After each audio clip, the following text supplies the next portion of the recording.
안녕하세요. 김유갑의 경제부동산입니다. 더 좋은 방송을 하도록 구독, 좋아요, 댓글 알림 부탁드립니다. IMF, 중국 국가부도, 한국, 일본 긴급발령, 중국발 경제위기가 아시아 전역으로 확산하는 추세입니다. 미국의 달러 강세와 긴축 정책이 전 세계의 경제위기를 발발하는 가장 큰 원인입니다. 중국은 유한화 평가자라로 수출 경쟁력을 회복하려 하고 있으며, 일본은 엔화 급락과 자본 유출로 전전긍긍하고 있고, 한국은 고금리와 고환율에 따른 부동산발 위기에 직면해 있습니다. 1997년에 중국과 일본을 제외한 대부분 아시아 국가가 외환위기가 터졌으며, 지금은 중국, 일본을 포함해서 인도와 대부분의 동남아시아가 위기의 가시권입니다. 유료 상담은 010-2616-6276, 제가 직접 매수타이밍과 입지를 전해드립니다. 지금 바로 전화 주십시오. 자, IMF 중국 국가부도, 한국, 일본 긴급발령, 상당히 이제 이만큼 위험하다는 건데, 이게 보세요. 자, 예전에 이게 지금 주황색으로 되어 있던 나라들이 있죠. 필리핀, 타이, 인도네시아, 말레이시아, 여기 보시면 우리나라 이렇게. 그런데 이게 1997년 IMF 지도인데, 이번에는 완전 판이 달라요. 중국, 그다음에 일본, 인도, 대만이 다 위태로워요. 자, 우리나라보다 더 위험할 수도 있어요. 어떤 면에서. 자, 여러분들, 미국도 경제위기가 터집니다. 그 기축국가도. 그런데 공산국가가 안 터지느냐에 반해 일단은 조심하고 봐야 돼요. 여기 보세요. 자, 아시아 국가부도 위기. 문제는 달러예요, 달러. 두 가지를 찝으라고 하면, 하나는 달러가 지나치게 급등하고 나머지 돈들이 쓰레기처럼 계속 떨어지니까 그래요. 두 번째는 미국이 긴축 정책을 쓰니까 그래요. 계속 긴축 정책을 쓰면 다른 나라들이 숨쉬기가 어렵습니다. 달러가 더 뛰면 제2아시안 외환위기, 지금 뉴스에서 계속 나오고 있어요, 제목들이. 자, 아시아 국가부도 먼저 중국 경제는 국내 소비가 저조하고 디플레이션 조짐까지 지금 보이고 있어요. 지금 문제는 수출입 경쟁만이 아니라 소비가 지금 난립니다. 디플레이션, 이거 심각한 거 아니나요? 중국 위안화를 그래서 절하하고 있죠. 수출 경쟁력을 회복하려고. 그런데 이게 양면의 칼날이에요. 부정적인 요인도 상당히 많겠죠. 자본 이탈도 가속화될 수도 있고. 아무튼 수출 경쟁력을 강화하기 위해서 위안화 일부러 절하. 그리고 중국 저가 과잉 생산. 이렇게 되면 저가 과잉 생산이 세계에 넘쳐납니다. 당연히 미국 서방하고 중국은 무역 분쟁에 휩싸일 수밖에 없어요. 왜? 물건들이 겹치는 것들이 꽤 있기 때문에, 저가 공세를 펴니까. 이러면서 중국은 붕괴될 우려가 큽니다. 일본, 엔화 방어, 금리 인상. 지금 보면 17년째 제로금리, 여기서 벗어났어요. 엔화를 방어하기 위해서 금리 인상한 것도 있지만, 과도한 방어라기보다는 지금 전 세계적인 경제 위기에서 잘못하면 도태가 될 수가 있거든요. 자, 엔화 1년간 10% 하락. 지금 여러분들 전 세계 달러를 제외한 각국의 화폐가 다 하락했습니다. 그런데 제일 많이 하락한 데가 어딘 줄 아세요? 바로 일본의 엔화입니다. 과도한 약세. 우선 수출에는 도움이 될지 몰라도 자본 유출. 이렇게 되면 일본도 붕괴되는 거예요. 일본이 해외에 자산이 많네, 어떻네. 그런 거 중요하지도 않습니다. 항상 생각하세요. 미국도 경제위기가 터졌다는 걸. 자, 1997년 IMF 피해를, 여기에는 일본은 피해갔죠. 중국하고 함께 피해갔지만, 이번에는 그렇지 않아요. 얘들이 중심이 될 수 있어요. 중국과 일본이. 경제위기가 위험성이 점점 커졌다. 아세안 한번 볼까요? 먼저 인도네시아가 좀 심각해요. 루피아 방어 위해서 금리 인상을 단행했는데, 그럼에도 불구하고 계속 화폐 가치가 하락. 대만도 문제입니다. 3월 금리 인상을 했지만 통화 가치는 맥을 못 추고 있어요. 인도, 태국, 말레이시아, 필리핀, 특히 거대국 인도가 문제가 생겼죠. 자국 통화가 다 약세예요. 아시아가 특히 약세지만 남미라든가 다른 나라 국가도 별반 다를 바 없어요. 여기 보실래요? 자, 실질적으로 1년간 달러 대비 주요 통화 가치 하락폭 1년간입니다. 자, 무려 일본은 마이너스 10%. 그 다음에 아르헨티나. 대한민국이 마이너스 6.5. 상당히 좀 불명예스럽죠. 수출 의존도가 크기 때문에 그래요. 그런데 일본은 더 심각한 게 지금 1년간만 화폐 가치가 하락한 게 아니라 그 전에 2년 전에도 미친 듯이 하락했었어요. 달러 가치가. 그럼 일본은요, 압도적 세계 1위 그 엔화 가치 하락, 화폐 가치 하락을 맞이한 나라가 일본이에요. 여기 보시면 97년에 금융위기, 외환위기를 겪은 나라가 타이부터 시작을 했는데 말레이시아, 인도네시아, 필리핀, 대한민국. 자, 이제 아시아 IMF 외환위기. 그렇다면 이게 지금 자꾸 현실화 되고 있거든요. 97년에 외환위기, 달러 강세가 결정타였죠. 그럼 외환위기는 왜 터지느냐? 달러 강세되면 자국의 화폐가 가치가 크게 하락하는 거잖아요. 두 가지가 있습니다. 그게 미국이 긴축 정책을 쓰게 되면 문제가 되겠죠. 달러 강세. 바로 이 두 가지 원인 때문에 외환위기가 터지는데 지금 두 번째 터질 위기에 놓여 있어요. 자, 아시아 통화가 급추락하고 있어요. 지금 상당히 위험하죠. 투자금이 밖으로 빠져나갑니다. 자, 외인들 자본이 빠져나간다고요. 주가도 못 가고. 엔저가 장기화되는 것도 지금 상당히 문제예요. 중국이 이제 엔저가 장기화되면 중국과 일본의 그 수출품 이런 것들이 겹치거든요. 그러면 경쟁력 확보를 위해서 중국도 위안화를 절하하는 거예요. 왜? 가뜩이나 내수도 부족한데 수출로 먹고 살아야 할 거 아닙니까? 여기서부터 촉발을 하는 거예요. 중국과 일본의 화폐 가치 하락. 근데 일본, 중국 환율 인하 이것은 아시아 국가 많은 국가들의 환율 절하를 강요할 수밖에 없어요. 왜? 아시아 국가들도 경쟁력에서 밀리면 안 되잖아요. 더 싸게 팔아야 하니까. 이렇게 되면 다 죽자는 거죠. 달러 강세, 환율 전쟁. 결국 중국, 일본 플러스 아시아는 경제 위기에 터질 수밖에 없다. 다만 이제 지금 뭐 당장 터진다 이게 아니니까 이거 진짜 신중하게 파악을 하세요. 동아시아 경제 위기의 핵심, 좀 더 아시아 국가 3국을 구체적으로 봅시다. 경제 위기에 직면한 아시아 국가들의 핵심 내용, 동아시아, 한국. 자, 우리나라의 문제점이 세 가지예요. 고금리, 부실채권 증가, 5대 은행 무려 1조 6천억이에요. 다른 데는 하물며 말할 필요도 없겠죠. 고환율, 장중 1400까지 터치할 정도. 최근에 조금 내려오긴 했지만 지금 어차피 1350 이상에서 왔다 갔다 하고 있잖아요. 이렇게 되면 자본 이탈이 가속화되죠. 지금 원래 주가만 본다면 미국인들이 시원스럽게, 외국인들이 시원스럽게 코스피를 매수해주지 않은데 여러 가지 문제점이 있지만 특히 이 환율 문제 때문에 적극적으로 대시를 못하는 거예요. 부채, 건설사하고 이금융권 PF 대출, 이게 제일 심각하고, 가계부채, 금융위기가 터진다면 여기서 터지겠죠. 중국, 총체적 난국입니다. 우리나라는 그나마 양호해요. 중국은 심각해요. 부동산과 지정학적 위치 이렇게 정리해 볼 수가 있어요. 25% 비중의 부동산이 분규돼요. 부동산은 완전히 이미 분규됐어요. 난립니다. 국가부채도 무려 GDP 대비 300%. 여러분들 그 많은 인구의 3배가 부채인데 중국이 단기간에 일어설 수 있을까요?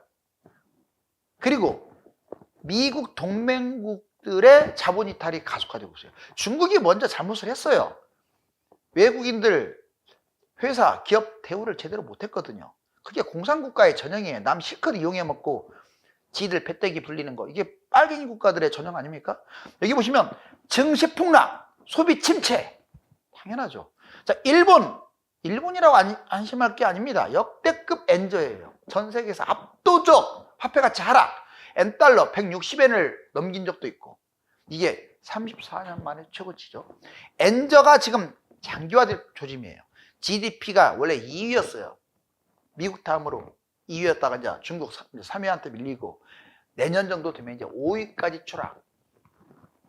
상당히 지금 위태로운 상황에 놓여 있죠. 물가 급등으로 실질 임금 23개월 연속 하락. 가뜩이나 독일한테도 추월당했는데 이제 점점 물가 급등으로 실질 임금 23개월 연속 하락. 여러분들 지금 일본도 처음으로 지금 월급이 올라가고 있는데 물가에 비해서는 월급이 올라갔다는 느낌이 안 든다는 거죠. 중국에 그렇다면 부도 4가지를 좀 더 구체적으로 찝어보자. S&P가 중국 내년부터 채권 디폴트 확산에 주의해라. 이런 것들은 다 팩트예요, 지금. 네, 뉴스에서 뽑아가지고 제가 정리한 거니까. 채권 디폴트, 경제 지침이 이 디폴트 여건 확대를 야기한다. 그러니까 중국은 공산국가다 보니까 오히려 잘못된 중앙정부의 경제 지침이 디폴트를 확산. 국가 주도의 여건 본격화되게 되면 채권 디폴트 야기. 그렇지 않아도 지금 계속 찍어낸다고 하잖아요. 우려가 현실화되고 있어요. 채권은 산업 분기를 야기시킬 겁니다. 두 번째, 은행 디폴트가 있어요. 러시아를 계속 지원하는 중국 대형 은행들, 이걸 미국이 제재하죠. 자, 공상은행, 농업은행, 건설은행, 뭐 엄청난 대형 은행인데 당연히 이런 것들 문제가 생기면 금융 붕괴. 국내로만 먹고 살 수 없어요. 지금은 글로벌 시대에서 수출 못해갖고 도태돼 버리죠, 완전히. 자, 부동산 디폴트, 부동산 개발회사 계속 디폴트 진행 중인데 완커, 비구이안, 완다, 헝다, 스마호 뭐 다 위험합니다. 지금 이미 디폴트 터지는 데도 많고. 부동산은 산업 붕괴. 결국 부동산은 지금도 가시화되고 있죠. 마지막으로 정부 디폴트. 일단은 지방정부부터 보자고요. 지방정부는 사실상 디폴트나 마찬가지 중앙정부의 엄청난 부담입니다. 서로 잘 보이려고 또는 방만한 경영을 한 거죠. 시진핑 내부 반대 세력이 지금 심각해요. 그렇게 되면 시진핑이 쫓겨날 수도 있습니다. 그걸 막기 위해서 외부로 돌린다 이 말이에요. 그러니까 뭐 전쟁 얘기도 나오는 거고 뭐 여러 가지가 나오는 거죠. 미국과 지금 오히려 트럼프 때보다 더 충돌하고 있어요. 바이든하고. 정부는 체제 붕괴. 지금 체제가 붕괴가 되기 때문에 이걸 막기 위해서 수단 방법을 가리지 않을 거예요. 일당 독재니까. 여기 보시면 중국 부도로 우리나라 어떤 피해를 볼 것이며 대응책은 무엇이고 회복력은 뭐냐. 자, 예상 피해, 경기 침체, 자, 수출이 감소되고 불확실성. 그래서 급격하게 우리나라 경제도 침체가 될 가능성이 커요. 뭐 의존도가 얼마큼 되든지 간에 일단 침체에 빠집니다. 전 세계가. 금융과 부동산도 변동될 수가 있겠죠. 당장은 지금 중국 부동산을 별로 안 따라가는데 자본 이탈, 위험자산이 폭락할 수도 있다. 세 번째, 경제위기. 대부분 국가가 이제 뭐 웬만한 유럽 국가들 다 경제위기에 빠진다고 보시면 돼요. 아시아도 마찬가지고 금융위기 확산. 대응책이 뭐냐? 수출을 다변화해야 돼. 일단은 탈중국. 제가 보기에는 꼭 필요한 것들은 중국하고 하더라도 장기적으로는 중국을 믿으면 안 됩니다. 왜? 자본주의 경제체제가 아니기 때문에 믿으면 안 된다는 거예요. 내수를 강화. 우리도 지금 소비가 별로 안 되잖아요. 국내외 경쟁력을 강화하기 위해서 점검도 해야겠죠. 그 다음에 금융 안정성. 우리나라 1금융권, 2금융권이 안전하냐? 산업 구조 조정. 지금 빨리 인원들이 지금 너무 팽배해 있으면 빨리 솎아내야 돼요. 그렇지 않으면 나중에 그냥 회사가 무너져 버리는 거예요. 왜? 적자 투성이니까. 빠른 경제 회복. 자, 대외 협력 강화. 주변국 협력을 통한 반사 이익. 그렇죠.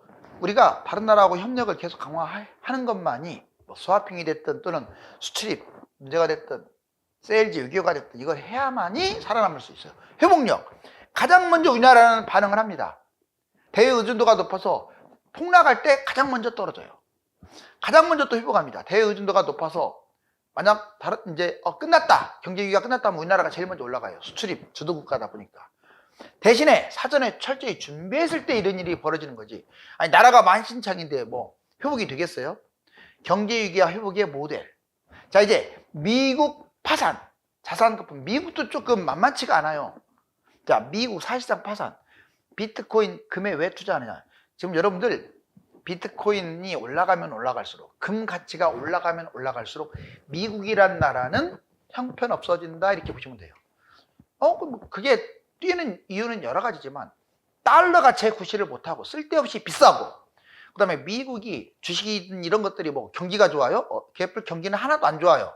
자, 기축가다 보니까 그런 것들이 뒷받침돼 가지고 그냥 뭐 당장 눈에 보이는 수치 고용 가치가 더 좋아진 것처럼 보이지 솔직히 미국이 달러 빼면 금융 빼면 먹고 살 제조업에서 얼마나 경쟁력이 있을까요? 과연 그 나라가 그렇게 대기업들이 그 주가를 갈 만큼 경쟁력이 있습니까? PIR 규모 따져보면 근데 이게 달러가 붕괴되는 순간 난리 나는 거예요. 그럴 수도 있습니다. 여튼 주식 거품, 다우 나스닥, 하여튼 최고가, 지나치게 비싸. 채권 거품, 미국 국채 신고가, 국채 금리 최고. 왜? 이제 미국밖에 믿을 나라가 없으니까 이런 일이 벌어져. 부동산 거품, S&P, 케이스 실러 주택 최고. 하지만 이 거품이 너무 커요. 지금 주택도 4년 동안 뭐 50% 이상 뛰었어요. 다른 나라는 오히려 지금 정체하거나 못 가고 있는데 미국만 폭등하고 있잖아요. 자, 미국 연방 부채, 연방정부 부채 34조 달러. 3달 만에 또 1조 달러가 또 늘어났어요. 빚이 계속 얹어지면 이제 나중에 달러는 없어지고 금으로 대처할 수도 있습니다. 상업용 부동산 공실 20%, 고점 대비 70% 폭락. 미국이 붕괴되면 이번에는 가계부채로 폭락하지 않아요. 상업용 부동산. 일본이 무너졌듯이 상업용 부동산으로 붕괴될 가능성이 큽니다. 지방은행도 지금 위험해요. 골드만삭스 등 채권 계속 매각하고 있잖아요. 안전자산 급등. 자, 여러분들 금 계속 어때요? 주식, 부동산, 위험자산 거품으로 급등. 그러다 보니까 금이 지금 뛰고 있는 거예요. 다른 것들이 형편없이 비싸니까. 비트코인, 얘도 달러를 대체할 수 있는 어떤 자산이기 때문에 달러 거품 붕괴로 계속 올라가고 있어요. 자, 원자재, 위험자산 붕괴 이후에 오히려 차라리 여러 가지 원자재가 달러를 대체할 수도 있다. 지금 1억으로 선별적 투자를 한다면 어디를 하는 게 좋을까요? 1억은 큰 돈은 아니지만, 자, 이제 보시면 서울 아파트 전세값이 51주 연속 1년간 상승했네요. 엊그제 역전세네 만에 하더니 51주 연속 상승, 매매 가격을 끌어올리는데 전세 올라가면 매매도 올라갈 가능성이 커요. 그러면 아파트 갭이 좁혀졌다는 거예요. 아직은 원하는 만큼 좁혀진 건 아니지만 그래도. 그러면 아파트 갭 투자가 늘어나는데, 자, 괄목할 점은 서울 외곽의 10평대 400세대 이상의 구축들을 1억대로 잡을 수가 있다. 1, 2 신도시 3본, 중동, 일산의 상당수를 적은 평형을, 소형을 1억대로 잡을 수 있다. 자, 3기 신도시 소형 평형 분양, 이것도 1억대로 잡을 수 있고 나중에 갭 투자도 가능할 수도 있다. 자, 이제 서울 재개발. 재개발은 뭐 뉴타운, 재개발, 그 다음에 모아타운, 신속통합, 역세권 재개발 뭐 많죠, 종류가. 이런 것들. 서울 10년 내외 재개발 가능 빌라의 갭 투자, 또는 서울 GTX, 신속통합, 모아타운 여기에 빌라를 매입. 이건 지금 괜찮은 거예요. 제가 괜찮으니까 적어주는 거예요. 왜? 순수 빌라는 안 좋아요. 모아타운 이야기도 안 나오고 좀 가능성도 없는 것들은 제끼고, 이야기가 나오거나 이제 막 추진하려고 하는 것들은 긍정적이라고 봐요. 자, 서울 500세대 이상의 추진의 조합, 진행, 빌라. 예전에 제가 빌라는 아주 쳐다보지도 말라고 했는데, 서울에 한해서는 재개발, 이게 아파트로 재탄생하는 빌라들 오케이입니다. 자, 우량 주식 레버리지, 삼성전자나 현대차, 다른 거 하지 마세요. 이 두 개만 조정시에 매입하면 올랐다 떨어졌다 하면서 올라갈 것 같아요. 자, 코스피 추종, 펀드. 추종하는 펀드만 해야지 엉뚱한 펀드 하면 안 돼요. 자, 그 다음에 ETF. 지금은 뭘 잡을까요? 인버스보다는 그래도 레버리지가 좋은데, 올라가면 먹는 거, 주식이 올라가면 먹는 거. 다만 안 해본 사람은 하지 마세요. 자, 중국 경제 침체 4가지. 오, 지금 디폴트 상황 엄청나게 늘어나네요. 자, 11건이 5년 만에 1341건으로. 얼마나 심각한지 알겠죠, 중국이. 기업들이 디폴트 난다. 그 다음에 주요 국가 기업 부채, 중국이 압도적이에요. 기업 부채만 거의 60%가 넘어가요. 토탈 300%. 와, GDP 대비. 중국 경제 성장률 완전히, 이건 자업자득으로 보여요. 자업자득. 다른 나라, 그 유수한 나라들 다 밀어내고 지나치게 극단적 이기주의로 갔기 때문에 이런 현상이 벌어져요. 물론 여러 가지 이유가 있지. 자, 그다음에 지금 니케이 지수는 하늘을 치솟고 상하이는 완전 바닥을 치솟고, 코스피는 약간 상하이를 닮아가다가 이제는 니케이 쪽으로 이렇게 턴을 좀 한 것 같아요. 미국 부동산, 이게 미국 집값입니다. 신고가 찍고 가고 있어요. 지금 폭등하고 있어요. 자, 미국 국가부채는 그런데 엄청나요. 31.38조 달러? 대략 4경 정도 되네요. 4경. 와, 그죠? 미 상업용 부동산 부진. 은행권 전이, 자, 이거 앞당길 수도 있다. 여기 오피스 공실률, 그리고 모기지 연체율. 지금 안 좋은 쪽이 계속 늘어나고 있잖아요. 특히 상업용 부동산이 심각합니다. 중국 아주 시진핑 주석이 피곤한 지금 모습인데 글쎄요, 어떻게 갈까요? 달러 강세가 장기화되고 금리가 내려가지 않는다면 중국과 일본발 경제위기 폭탄이 아시아는 물론 전 세계 경제를 집어삼킬 것입니다. 감사합니다.